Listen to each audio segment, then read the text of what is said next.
I still don't know if I really have my full thoughts together for this review of NXT. This, quite frankly, may have been. Here's the thing: if it wasn't for a couple matches that I actually thought were pretty good, this, in my opinion, may have been, besides like an episode right after a takeover where it was basically like a recap show and like the two matches that were basically recorded before takeover, this may have been my least favorite episode of NXT I have seen. I was this close to giving this show a C plus, but I still gave it a B minus because of a couple little things. But I know a lot of people have a lot of controversy to talk about from this episode of NXT. And I'll talk about that more actually in the turn alert that I'm going to do following this edition of NXT review. So sit back and buckle up. What is going on, guys? This is the Club of the Man 1993, and I am here live to give you my live review of this week's episode of NXT, the August 12th, 2020 edition of NXT. It took place at the WWE Performance Center in Orlando, Florida. This is the second to last episode of NXT before NXT TakeOver 30, taking place next Saturday live on the WWE Network. As of now, we don't have any cinematic matches advertised yet, from what I could see. I don't see any reason for any of these to be cinematic as of now. And like I said, it was probably mainly because of what happened at the end. Mainly because of, the big shocker that definitely has some fans kind of turning their backs on the black and gold brand. And what are my thoughts on it? Well, like I said, I'll give a little bit at the end, but I'll also more so save it for the turn alert that I'm going to do. Because definitely a decision was made that I am very mixed about. And I, of course, want to be careful with what I say about this, because I don't want to cause any trouble. I don't want to cause any ruckus or whatnot. So I'm going to make sure to be very careful with what I say when I get to the main event and who was in that match. So let's talk about this episode. First, we've got Tyler in a live chat. What's going on, Tyler? Question: would Brock Lesnar never won Money in the Bank last year? Hopefully, it would have went to someone that would have actually benefited from being Mr. Money in the Bank. Still thought it should have been Sami Zayn, but they screwed him, and then ever since then, it's been all downhill for him. NXT is weak with, yes, it's not as good.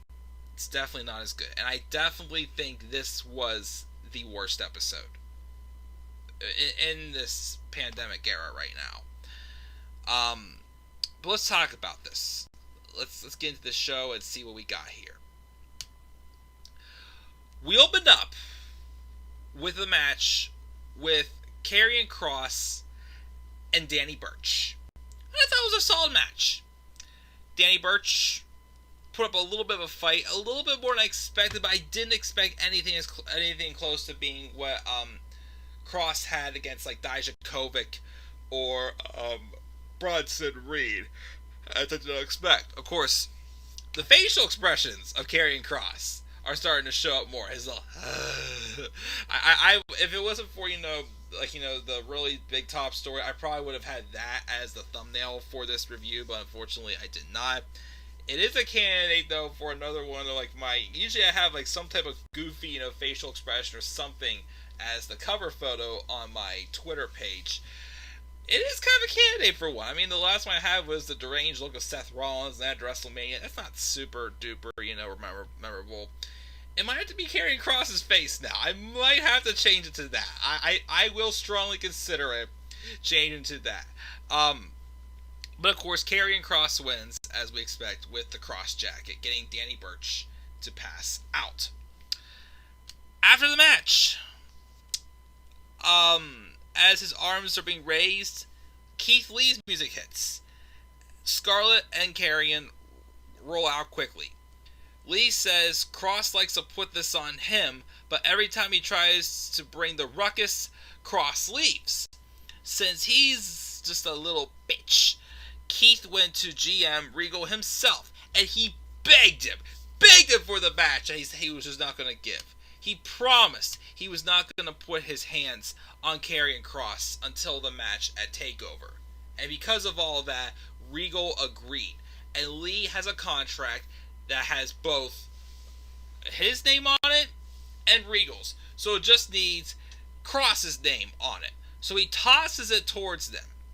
The contract's there. Scarlett takes it. Karrion Kross signs it. And then they brings it back to the ring. But before it gets back into the ring, Scarlett kisses it and pushes it back in. Lee picks it up. He goes to open it.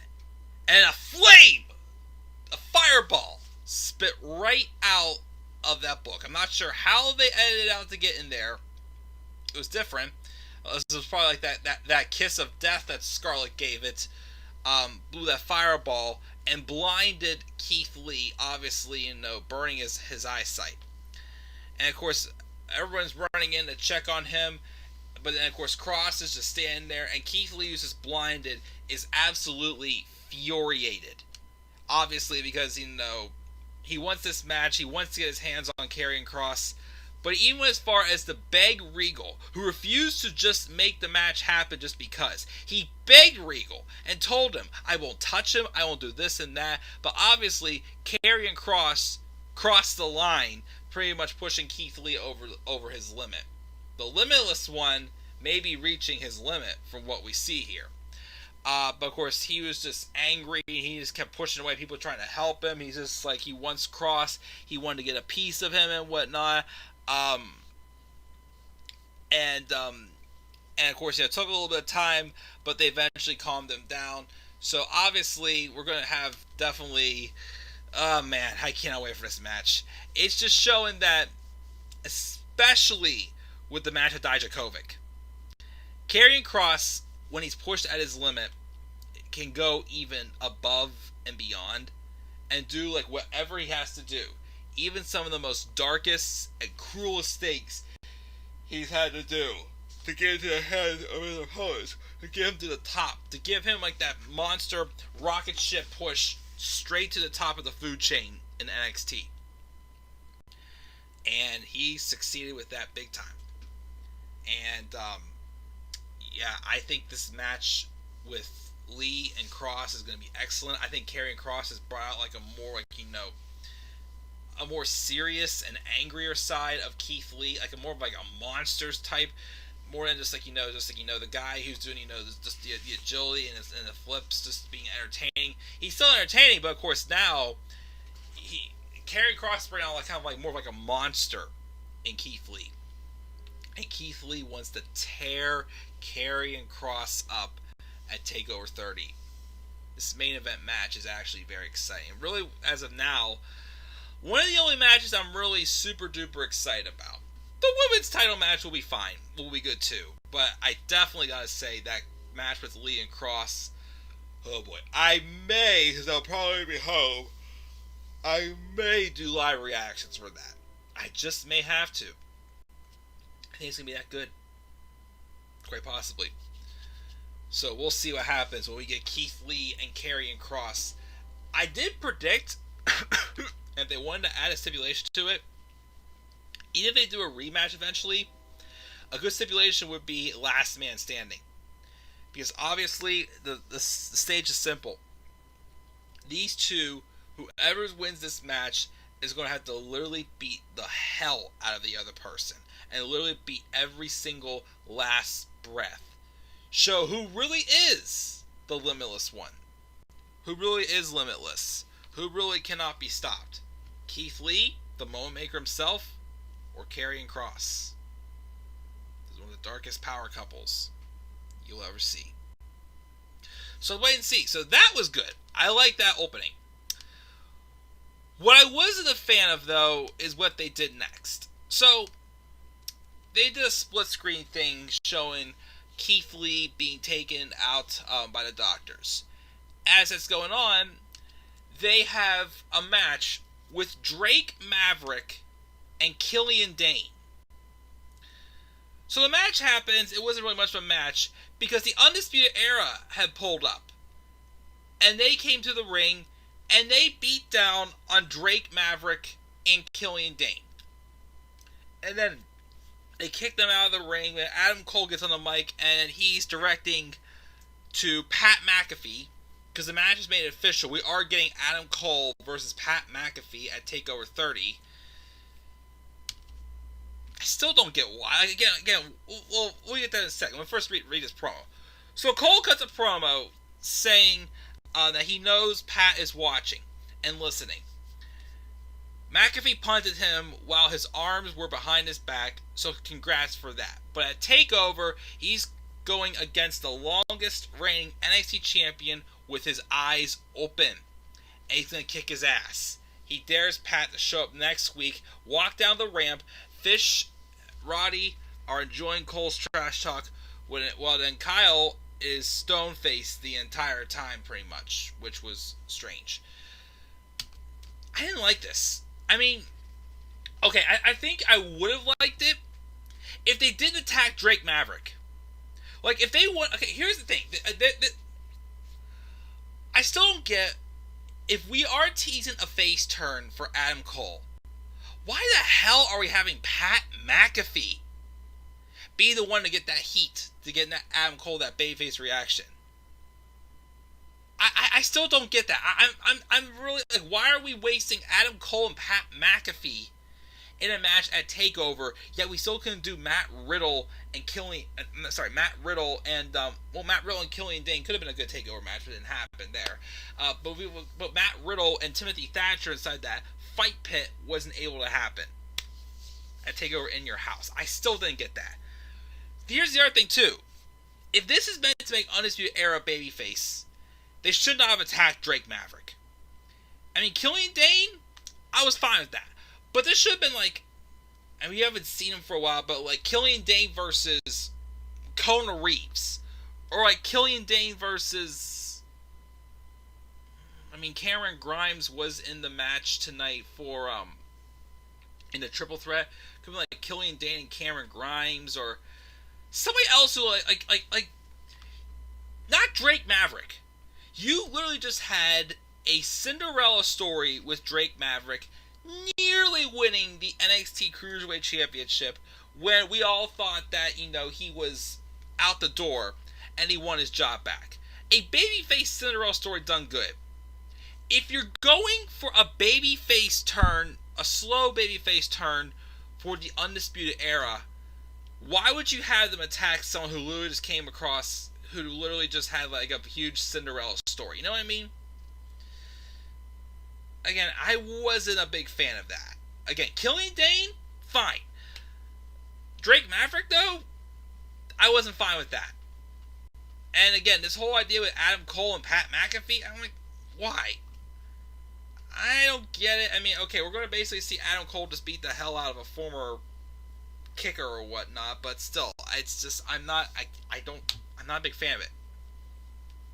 I'm not. I think it's a little... They could have done something else.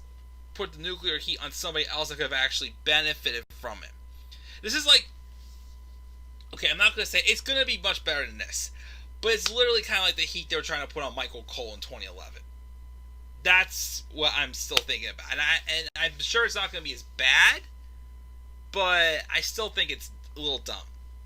Again, why are we doing Adam Cole and Pat McAfee? How does Adam Cole go from being, you know, like a Shawn Michaels caliber wrestler, having an excellent of the NXT Championship, to wrestling a commentator? A not that great commentator either, as I still say. So yeah. So that I wasn't a fan of. We get a recap of what happened with Legado del Fantasma beating down Fandango last week. We also have the first of our video packages for the triple threat match tonight for the third spot for North American title match. And of course, whoever does not take the pin will face Finn Balor in the second chance match next week. Which is Kushida saying he's winning tonight's title match qualifiers. It's about time we put gold on him. And of course, we have a flashback to Legado del Fantasma beating down Fandango, leading to this solid match with Tyler Breeze and Santos Escobar. Good match. Santos came away with the win with a Phantom Driver. Afterwards, though, Fandango came down trying to, help out his friend, but of course, Legado del Fantasma beats down on him until Isaiah Swerve Scott ran in and evened up the numbers, and then, that got Legado del Fantasma to go away.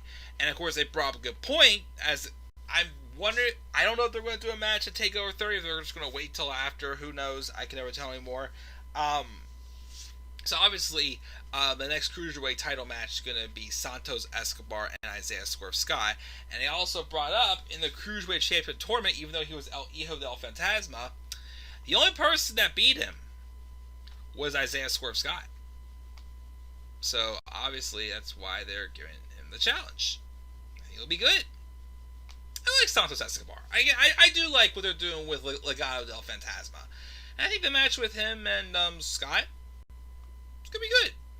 So I look forward to when it happens. Either a TakeOver or maybe a following week. Because next week we're going to be having a 6-man tag match with Legado del Fantasma taking on a team of Isaiah Swerve Scott and Breezango. So it should be good. We'll see what happens with that next week. We get a video package then with Dakota Kai saying how everyone has put Io Shirai on a pedestal, but she figured out how to take her down. She's done everything on her own, and she'll win the title that way at TakeOver. I still don't understand what happened with Raquel Gonzalez. She just randomly disappeared off the face of the earth. But anyways, we get some more ads. Ridge Holland talking about his debut last week, hyping up his second chance match to get into the North American Championship ladder match against Johnny Gargano next week, which we'll get a promo from Johnny Gargano. And then we have Mackenzie Mitchell interviewing Mia Yim before her match with Indy Hartwell, who basically just got back from the hospital checking on her boyfriend Keith Lee, the NXT champion.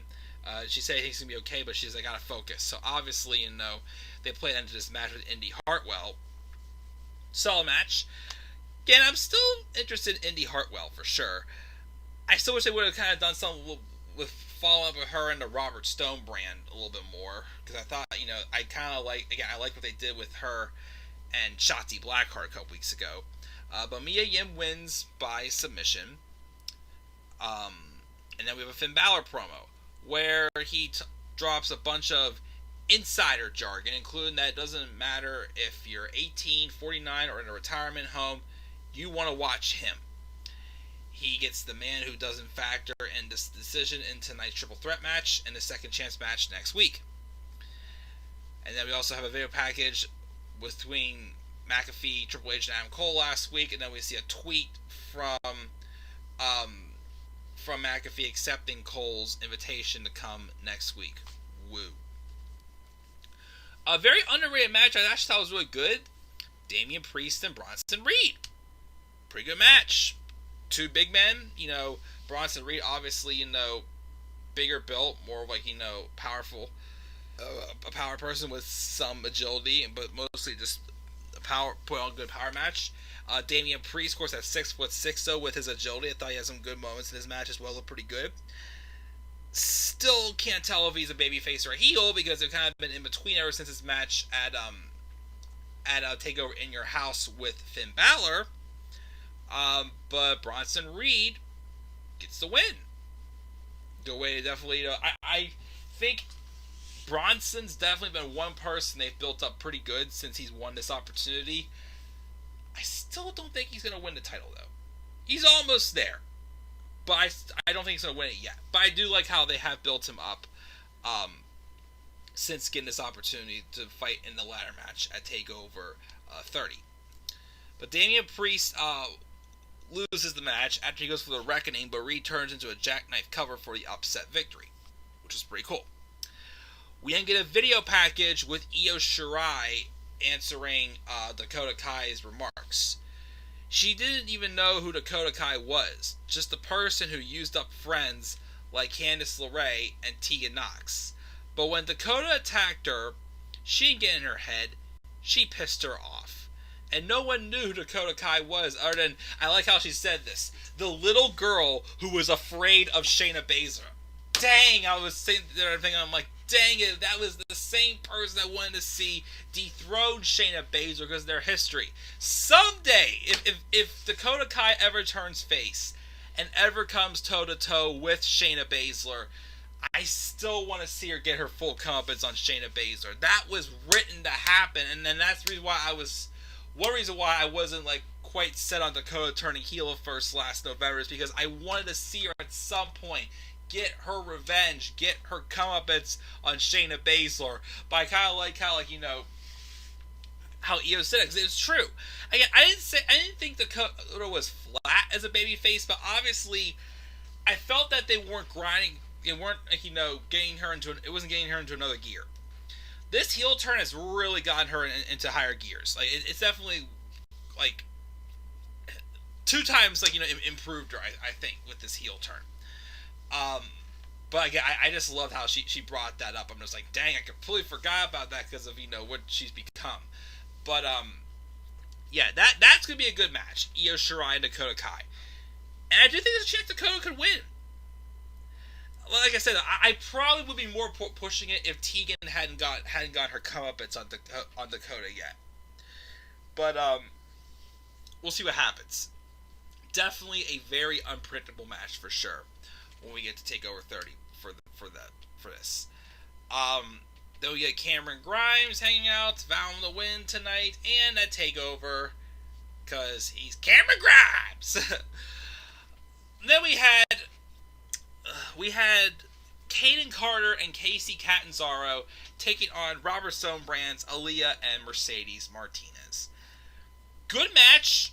Again, I do like, you know, the chemistry that they're definitely showing with the team of Catanzaro and Kaden Carter.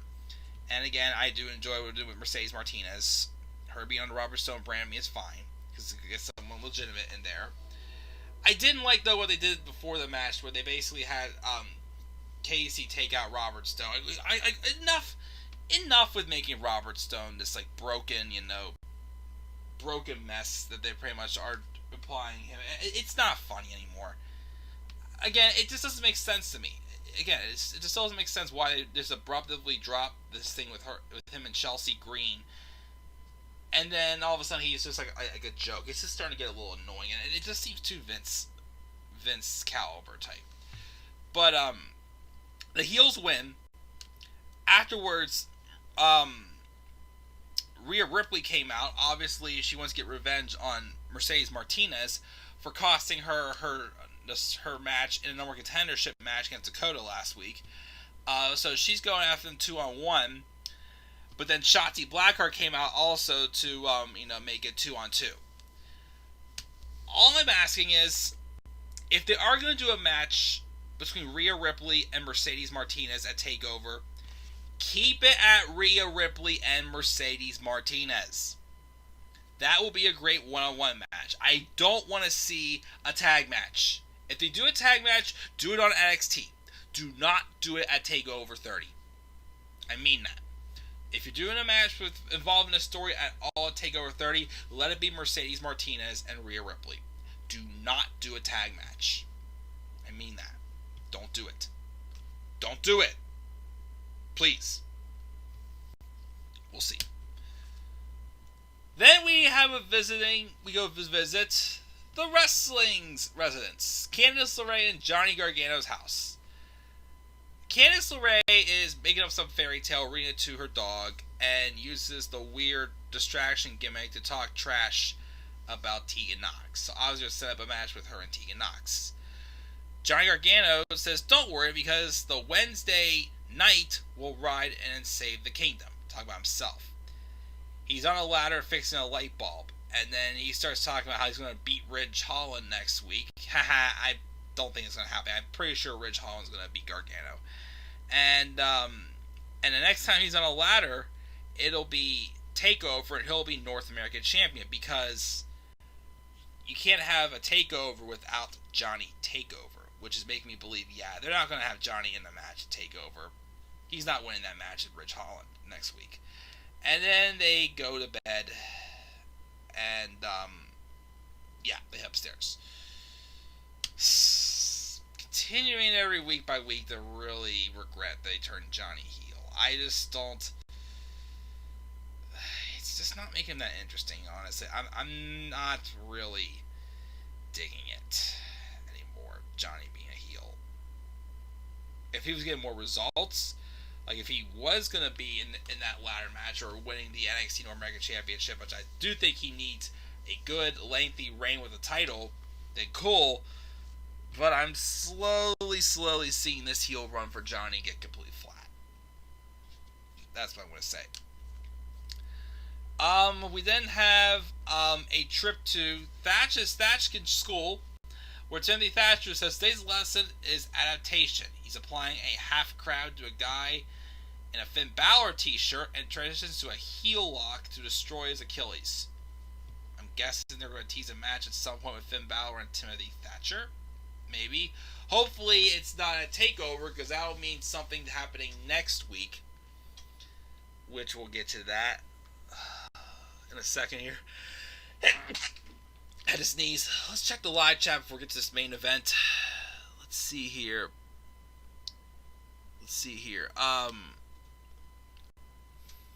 What if Brock never ended the Undertaker streak at WrestleMania 30? Still think someone else would have benefited from it. What's up, DCRG? I know what you mean. NXT makes no sense. What if Brock AJ breaks CM Punk's 434-day title reign instead of Brock? I would have been fine with that. Not Brock, because he barely defended the title. But, alright. Let's talk about this main event. I'm not going to go super duper in depth about my thoughts about who was in this match, because I want to save it for my turn alert. But I will kind of give you a background to make you want to watch my turn alert. So the main event was the last triple threat match to determine the third spot in the NXT North American Championship ladder match at TakeOver 30. Because, of course, this would have been the fourth spot, but Dexter Lumis hurt his ankle. So, whoever did not get pinned in this match will face Finn Balor next week in the second chance match. The first one is going to be Johnny Gargano and Ridge Holland.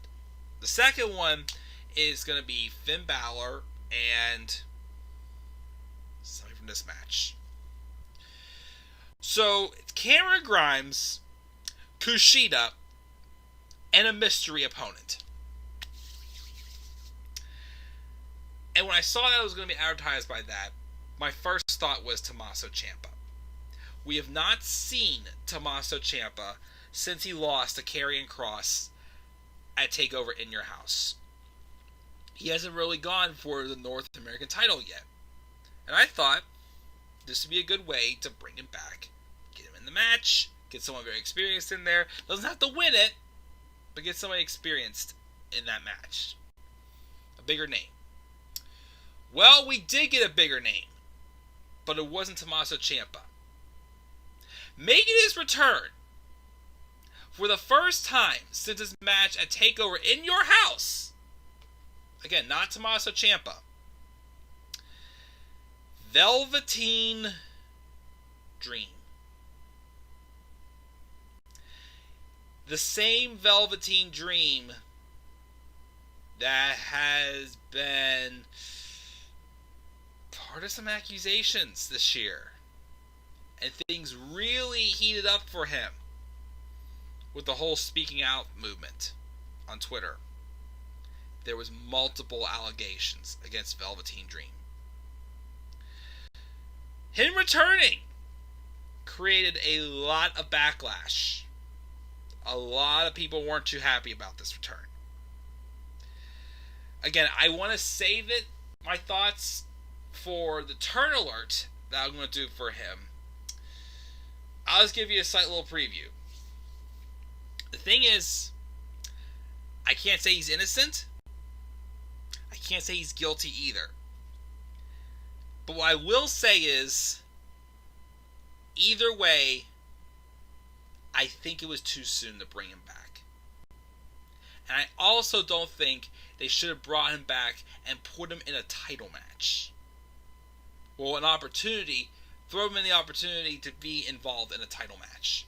He still's getting one next week. But yeah, so he makes his return. He comes out on his couch. He also has this standing out blonde beard, which is a little odd. But we have the match. It was a solid, fast-paced match.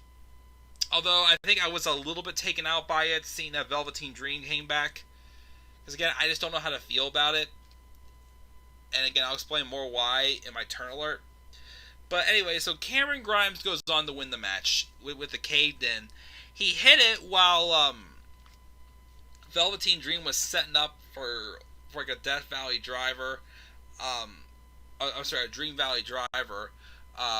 Grimes hits the caved in, pushes Dream out of the match, out of the ring, and he pins Kushida to advance to the North American Championship ladder match. So right now, officially in the match, we have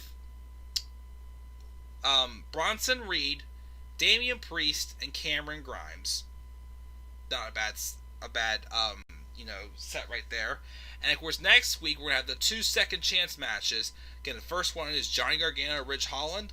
Second one is gonna be Finn Balor and the Velveteen Dream. A match we were going to have on NXT a few months ago until storyline-wise, Finn Balor got written off because Damian Priest had attacked him and set up for their match for TakeOver in Your House. After the match, besides Cameron Grimes gloating and he leaves, Velveteen Dream gets back in the ring, stands over top of Kushida, and just basically slaps him around, gives him a couple vicious punches, and kind of just scares off the referee. Basically, just just lets out all of his frustration. And, of course, the micromanaged crowd booed him. And the only thing I could see that he says was, "This dream ain't over," pretty much. So they turned him heel. Because, to be honest, who's going to be cheering for Velveteen Dream right now? But it's still a tough situation. Like I said, save that for the turn alert. Of course, then Finn Balor slips in, and basically it is tease their match next week. That's how we left the air. Yeah.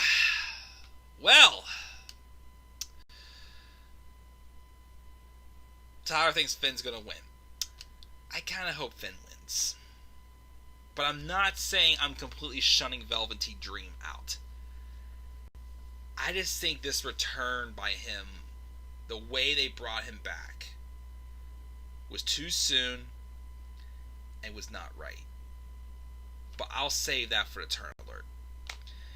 I'm giving NXT a B-.